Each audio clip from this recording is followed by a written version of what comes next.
बिस्मिल्लाहिर्रहमानिर्रहीम। अस्सलाम वालेकुम स्टूडेंट्स। आज एक नई वीडियो के साथ हाजिर हूँ मैं। फिज़िक्स क्लास 10 का चैप्टर नंबर 10 है, topic waves and its types. Last lecture में हमने वेव मोशन के बारे में पढ़ा था कि वेव जो है वो क्या होती है, कैसे प्रोड्यूस होती है। आज हम इसकी टाइप्स भी साथ पढ़ेंगे एग्जाम्पल्स के साथ, और अपनी प्रैक्टिकल लाइफ में कौन कौन से एग्जाम्पल्स हैं इसकी टाइप्स की वो भी देखेंगे। सबसे पहले हम देखते हैं कि वेव्स क्या होता है। वेव जैसे कि हमने लास्ट लेक्चर में सीखा था कि क्या है, ये एक डिस्टरबेंस है। It is basically disturbance. Disturbance कैसी disturbance? Disturbance in medium. Medium हमारे पास किस किस टाइप का हो सकता है? जो हमारे पास मैटर की हालतें होती हैं तीन, सॉलिड, लिक्विड एंड गैस, वही हमारे पास मीडियम तीन हैं पॉसिबल। यानी कि ये मीडियम सॉलिड भी हो सकता है, लिक्विड भी हो सकता है और गैस भी। इन तीनों मीडियम में से किसी भी मीडियम में डिस्टरबेंस जब होती है तो उस मीडियम के पार्टिकल्स अपनी जगह से मूव करना शुरू कर देते हैं, अपनी जगह से डिस्टर्ब हो जाते हैं। तो उस डिस्टरबेंस की वजह से वेव प्रोड्यूस होती है। It is a disturbance in a medium due to which particles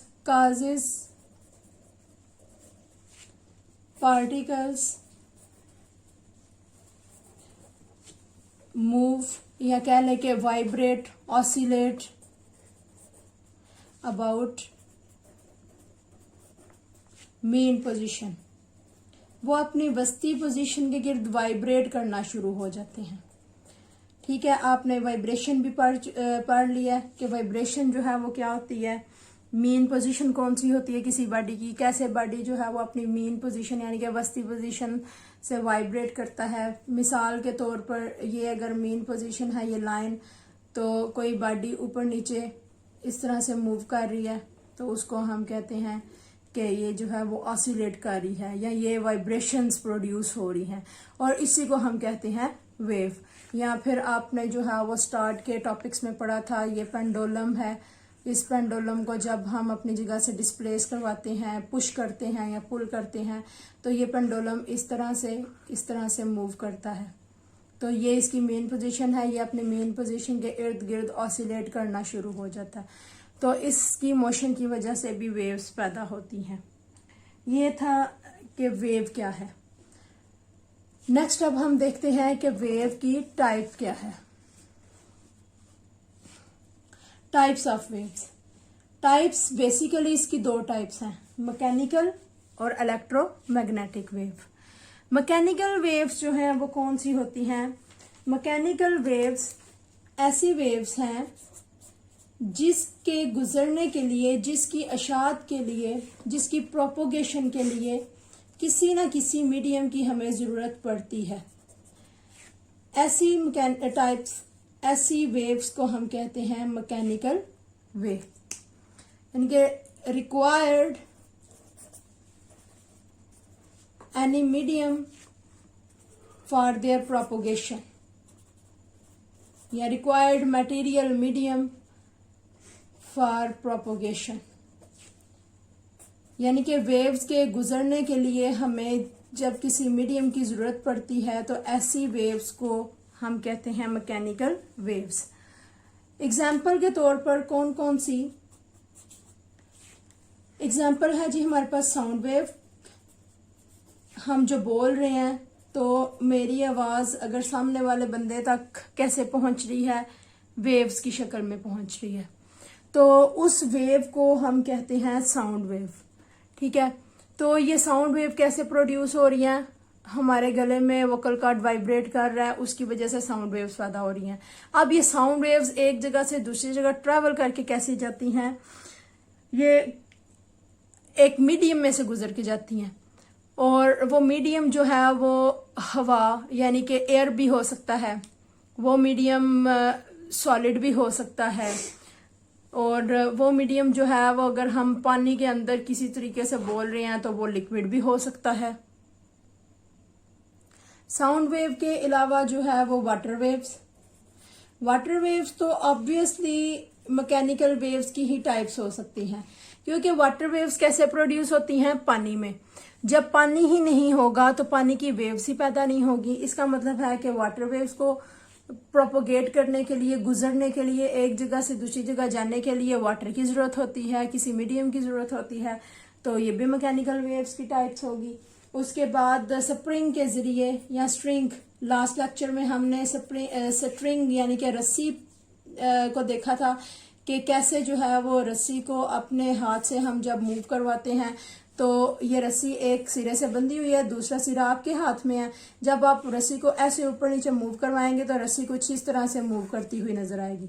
तो ये भी वेव्स पैदा हो रही हैं, ये स्ट्रिंग की वजह से यानी कि रस्सी की वजह से वेव पैदा हो रही हैं।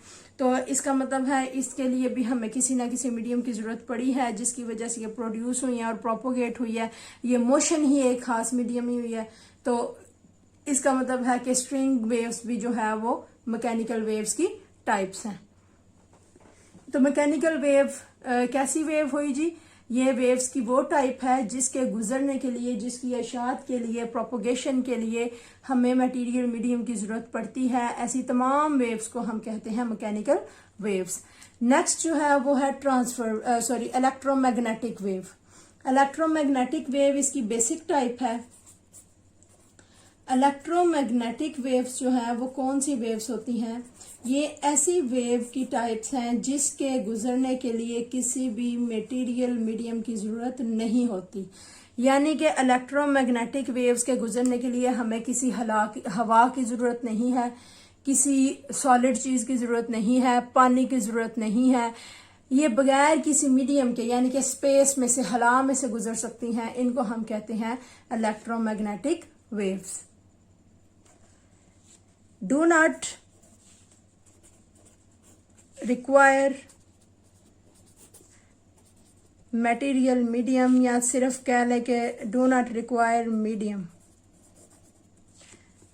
ऐसी वेव्स जिसको गुजरने के लिए किसी मीडियम की जरूरत नहीं होती उसको हम कहते हैं इलेक्ट्रोमैग्नेटिक वेव्स।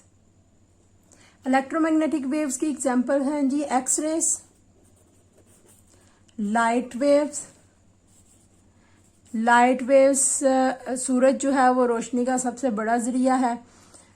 तो सूरज की रोशनी हम तक पहुंचने के लिए किसी भी मीडियम की जरूरत नहीं होती। यानी कि जरूरी नहीं है कि हवा होगी तो रोशनी हम तक पहुंचेगी। ठीक है, कोई रास्ते में सॉलिड चीज पड़ी हुई है तो उसके जरिए रोशनी हम तक पहुंचेगी, ऐसा कुछ नहीं होता। सूरज की रोशनी डायरेक्ट हम तक पहुंचती है, वो हवा से भी गुजर सकती है। ठीक है, उसको गुजरने के लिए किसी भी मीडियम की जरूरत नहीं होती। तो इसका मतलब है कि लाइट वेव्स जो है वो इलेक्ट्रोमैग्नेटिक वेव्स की टाइप्स हुई कि इनको प्रोपोगेट करने के लिए, गुजरने के लिए किसी भी मीडियम की जरूरत नहीं होती। इसके अलावा टेलीविजन की जो वेव्स हैं, ठीक है, टेलीविजन के जो सिग्नल आप तक आते हैं, आपके टीवी तक आते हैं, एंटीना से घरों तक आते हैं। ठीक है, तो उसके लिए भी किसी भी मीडियम की जरूरत नहीं होती। उसके बाद रेडियो स्टेशन से जो हमारे घरों तक जो है वो ट्रांसमिशन आ रही होती है सिग्नल के थ्रू, तो उसके लिए भी स्पेसिफिक किसी मीडियम की जरूरत नहीं होती।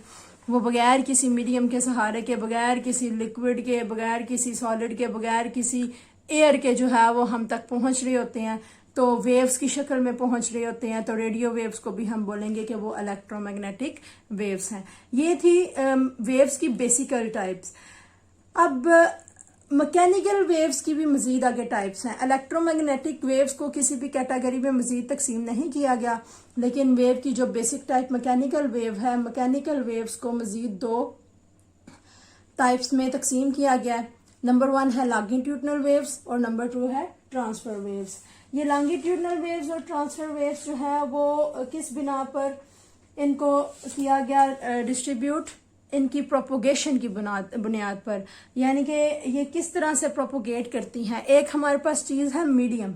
ठीक है, ये अगर हम कह लें कि एक टब है, इसमें ये पानी ले लें, ये क्या है, एक मीडियम है। अब इस मीडियम में जो है वो हम वेव्स पैदा करते हैं। एक तो इस मीडियम के पार्टिकल्स की मोशन होगी, दूसरे नंबर पे इसमें जो वेव्स पैदा हो रही हैं उनकी मोशन होगी। यानी कि अगर इसमें ये पेंसिल डिप करने की वजह से इस तरह की वेव्स पैदा हो रही हैं। तो ये वेव्स भी आगे आगे मूव करती जा रही हैं, ठीक है। और इस डिस्टरबेंस की वजह से क्या हुआ, इस डिस्टरबेंस की वजह से पानी जो था, पानी भी अपनी जगह से डिस्टर्ब हो गया, यानी कि पानी के जो पार्टिकल्स थे वो भी अपनी जगह से डिस्टर्ब हो गए, तो वो भी मूव करना शुरू कर देंगे। तो इसमें दो मोशंस हैं, एक इस वेव की मोशन, दूसरे नंबर पे इस मीडियम के पार्टिकल्स की मोशन। तो इन दोनों की मोशन की बुनियाद पर हमने मैकेनिकल वेव्स को दो कैटेगरीज में तकसीम किया है, लॉन्गिट्यूडनल वेव्स और ट्रांसफर वेव्स। नंबर 1 पे हम देखते हैं लॉन्गिट्यूडनल वेव्स। लॉन्गिट्यूडनल वेव्स जो है वो कैसी वेव्स हैं? लॉन्गिट्यूडनल वेव्स अगर आप देखें, स्प्रिंग को हम क्या करते हैं, एक सिरे को एक बंदा पकड़ ले, दूसरे सिरे को दूसरा बंदा पकड़ ले। जब कोई एक जो है वो अपनी तरफ खींचता है, ठीक है, और फिर छोड़ता है उसको, या फिर अंदर की तरफ दबाता है और छोड़ता है, तो स्प्रिंग क्या करेगा? स्प्रिंग इस तरह से मूव करेगा, ठीक है। ये हमारे पास स्प्रिंग है। अगर हमने स्प्रिंग को खींचा तो स्प्रिंग कैसे हो जाएगा? इसके लूप्स जो है वो ऐसे दूर दूर हो जाएंगे। जब वो वापस आएंगे तो क्या होगा कि स्प्रिंग के कुछ लूप्स ऐसे होंगे, कुछ ऐसे क्लोज आ जाएंगे, फिर कुछ दूर दूर हो जाएंगे, कुछ लूप्स अगेन क्लोज आ जाएंगे। तो इस तरह से कुछ शेप जो है वो स्प्रिंग की प्रोड्यूस होगी। ये भी वेव्स की एक टाइप है, ठीक है। इस तरह की वेव्स को हम कहते हैं लॉन्गिट्यूडनल वेव्स। यानी कि एक मीडियम है हमारे पास, ठीक है। हमने अगर अपने हाथ में जो है वो स्प्रिंग पकड़ा हुआ है, तो हम जो है वो ज़ाहिर है हमारे इर्द गिर्द हवा मौजूद होती है, एयर मौजूद होती है। हम बगैर एयर के जो है वो 1 मिनट भी नहीं रह सकते, ठीक है, सांस ही नहीं ले सकते। ज़रूरी नहीं है कि हवा चल रही हो तो हम कहते हैं कि हवा है, ऐसा नहीं है। हर टाइम जो है हवा हमारे एटमॉस्फेयर में एयर मौजूद है। तो हमने जो है वो क्या किया हुआ है, मीडियम हमारा एयर हो गया, ठीक है, यानी कि हवा, और हमने स्प्रिंग को पकड़ा हुआ है। जब हम स्प्रिंग को खींच के छोड़ते हैं तो इस तरह से शेप्स बनना शुरू हो जाती है। तो स्प्रिंग, एक तो हवा मूव कर रही है, दूसरे नंबर पे स्प्रिंग मूव करेगा, स्प्रिंग इस तरह से मूव करेगा, ठीक है। तो ये जो है वो दो मोशंस होगी। इसमें देखें हवा के पार्टिकल्स की मोशन भी इस तरह से है और स्प्रिंग की मोशन भी इस तरह से है। तो इसका मतलब है कि जो वेव्स पैदा हो रही है स्प्रिंग की वजह से, उनकी मोशन और मीडियम के पार्टिकल्स की मोशन आपस में क्या है? पैरेलल है। तो ऐसी वेव जिसमें पार्टिकल ऑफ मीडियम और जो वेव है दोनों एक दूसरे के बैक एंड फोर्थ मोशन करें, या फिर कह लें कि एक दूसरे के पैरेलल मूव करें, तो उसको हम कहते हैं लॉन्गिट्यूडनल वेव, ठीक है। लॉन्गिट्यूडनल वेव्स हम कैसे कहेंगे? दोबारा रिवाइज कर देते हैं कि it is a type of wave in which particle of medium move back and fourth. Particle of medium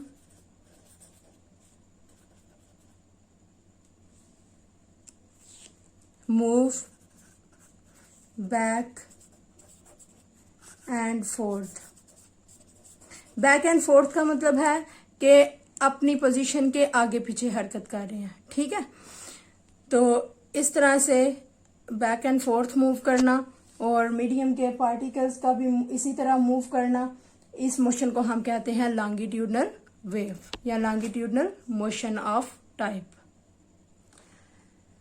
अब आप इस स्प्रिंग की शेप को देखें तो ये कुछ इस तरह से बन रहा है, यानी कि इस स्प्रिंग के कुछ लूप्स दूर दूर हैं और कुछ इंतहाई करीब तरीन है, ठीक है। अब इधर से एक टर्म जो है वो निकलती है जिसको हम कहते हैं वेव लेंथ, ठीक है। इस वेव की लेंथ उसको हम कैसे कंसीडर करते हैं, उससे पहले ये जानना जरूरी है कि ये जो हिस्से जहां पे स्प्रिंग के लूप्स दूर दूर हैं, ठीक है, इनको हम क्या कहते हैं? इनको हम कहते हैं रेयरफैक्शन। और ये हिस्से जहां पे स्प्रिंग जो है वो एक दूसरे के इसके लूप्स बहुत करीब तरीन है, इनको हम कहते हैं कंप्रेशन। तो ये कंप्रेशन और रेयरफेक्शन की डेफिनेशन जो है वो काफी इंपॉर्टेंट है, ये शॉर्ट क्वेश्चंस में भी आती है कि कंप्रेशन और रेयरफेक्शन क्या है। तो आप बताएंगे कि लॉन्गिट्यूडनल वेव में जब लूप दूर दूर होते हैं या स्प्रिंग के लूप्स जो है वो दूर होंगे या उनमें डिस्टेंस जो है वो ज्यादा होगा तो उन हिस्सों को हम कहते हैं रेयरफेक्शन। और जहां पे इन लूप्स के दरमियान डिस्टेंस कम होगा, ये क्लोज होंगे एक दूसरे के, तो उनको हम कहते हैं कंप्रेशन। अब आती है वेवलेंथ। वेवलेंथ क्या होती है? दो कंसेक्टिव कंप्रेशन या दो कंसेक्टिव रेयरफेक्शन के दरमियान जो डिस्टेंस होता है उसको हम कहते हैं वेवलेंथ। यानी कि ये दो कंप्रेशन है, इनके दरमियान डिस्टेंस, ये रेयरफेक्शन ले लें, रेयरफेक्शन दो कंसेक्टिव रेयरफेक्शन के दरमियान डिस्टेंस, ये होगी वेव लेंथ यानी कि वेव की लंबाई। और इसको हम ये लैम्डा से शो करते हैं, इस साइन को हम कहते हैं लैम्डा। ये भी वेव लेंथ है। तो आप कोई भी डेफिनेशन कर सकते हैं कि दो कंसेक्टिव कंप्रेशन या दो कंसेक्टिव रेयरफेक्शन के दरमियान डिस्टेंस को हम कहते हैं वेवलेंथ। नेक्स्ट आते हैं ट्रांसफर वेव्स के ऊपर। ट्रांसफर वेव्स क्या है? हम अब स्प्रिंग को ही लें, हम कोई और चीज नहीं ले रही, हम स्प्रिंग को ही ले रहे हैं। अब स्प्रिंग को, अगर ये स्प्रिंग अपनी जगह पे साकिन है, ठीक है, अब हम स्प्रिंग को इस तरह से ना खींचेंगे ना दबाएंगे, बल्कि क्या करेंगे, स्प्रिंग को जैसे हमने रस्सी को ऐसे ऊपर नीचे मूव करवाया था, हम स्प्रिंग को भी ऐसे मूव करवाते हैं। तो स्प्रिंग कौन सी शक्ल अख्तियार करेगा? इस तरह से कुछ। अब स्प्रिंग को हम ऊपर नीचे मूव करवा रहे हैं, खींच नहीं रहे, ना ही हम दबा रहे हैं, तो ये स्प्रिंग की शेप जो है वो बनेगी। तो अब देखें, अभी भी वेव्स ही पैदा हुई हैं, लेकिन अब शेप चेंज हो गई है वेव्स की। अब वेव्स, अब देखें पार्टिकल्स ऊपर नीचे मूव करना शुरू हो गए हैं। ये जो लूप्स हैं ये देखें इस तरह से नहीं है, बल्कि ये ऊपर नीचे मूव करना शुरू हो गए हैं। अगर एयर जो है, एयर इसी तरह मूव कर रही है, ठीक है, लेकिन जो स्प्रिंग है, हमारी वेव्स हैं, उसकी मोशन क्या है? एयर के परपेंडिकुलर है, ऊपर नीचे है, ठीक है। ये पहले ऊपर जा रही है, फिर नीचे, फिर ऊपर, फिर नीचे। तो ये देखें एक दूसरे के परपेंडिकुलर हो गया। जब particle of medium perpendicular move करेंगे तो क्या होगा? उस टाइम जो वेव्स पैदा होंगी उनको हम कहेंगे transfer waves. Particle of medium move perpendicular,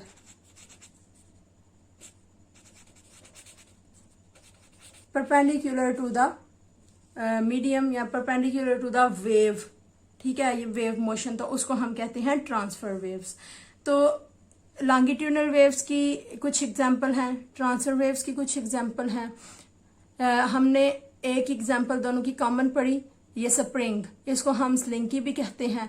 तो ये एक वाहिद एग्जांपल है स्लिंकी यानी कि स्प्रिंग की, जो लॉन्गिट्यूडनल वेव्स भी पैदा कर सकती है और ट्रांसफर वेव्स भी पैदा कर सकती है। इसके अलावा इसकी मजीद और भी एग्जांपल्स हैं। लॉन्गिट्यूडनल वेव की एग्जांपल है साउंड वेव, एक तो होगी स्लिंकी, स्लिंकी के अलावा साउंड वेव्स भी लॉन्गिट्यूडनल वेव्स की एग्जांपल हैं। और ट्रांसफर वेव्स की एग्जांपल एक तो होगी स्लिंकी यानी कि स्प्रिंग, और स्प्रिंग के अलावा दूसरी इसकी एग्जांपल्स होगी वाटर वेव। वाटर वेव भी जब पैदा होती हैं तो उसमें मीडियम के ज़रात और वेव के ज़रात एक दूसरे के परपेंडिकुलर मूव करते हैं। उसके अलावा लाइट वेव्स भी जो है वो ट्रांसफर वेव्स की एग्जांपल होगी। अब जैसे हमने लॉन्गिट्यूडनल में पढ़ा है रेयरफेक्शन और कंप्रेशन के बारे में, इसी तरह जब ट्रांसफर वेव्स प्रोड्यूस होती हैं तो इसमें भी देखें जहां पे मीडियम के ज़रात ऊपर हैं, ठीक है, ये देखें, ये यहां से भी ऊपर है, ये भी ऊपर है, यहां से भी और यहां से भी, यानी कि मेन पोजीशन से जो ऊपर मीडियम के ज़रात मूव करते हैं उन हिस्सों को हम कहते हैं क्रस्ट। क्या कहते हैं? क्रस्ट। और मीडियम के वो ज़रात जो मेन पोजीशन से नीचे हैं, ये हो गया, ये हो गया, इनको हम कहते हैं ट्रफ। तो दो कंजक्टिव क्रस्ट या दो कंजक्टिव ट्रफ के दरमियान फासले को भी हम कहते हैं वेवलेंथ। तो ये वेवलेंथ जो है वो क्या होगी? अगर हम लॉन्गिट्यूडनल वेव्स की बात करें तो उनमें दो कंप्रेशन और दो कंजक्टिव रेयरफैक्शन के दरमियान फासले को हम कहते हैं वेवलेंथ। और अगर हम ट्रांसफर वेव्स की बात करें तो दो कंजक्टिव क्रस्ट और दो कंजक्टिव ट्रफ के दरमियान फासले को हम कहते हैं वेवलेंथ। ये था आज का हमारा टॉपिक। वेव्स क्या होती हैं, वेव्स की बेसिक टाइप्स क्या हैं, मैकेनिकल वेव्स की टाइप्स क्या हैं और प्लस उनकी एग्जांपल्स क्या हैं। इसमें हमारा जो है वो क्रस्ट और ट्रफ और रेयरफैक्शन, कंप्रेशन, वेवलेंथ का टॉपिक भी क्लियर हो गया और वेव्स की टाइप्स भी एग्जांपल्स के साथ क्लियर होगी। बहुत शुक्रिया। अल्लाह हाफिज।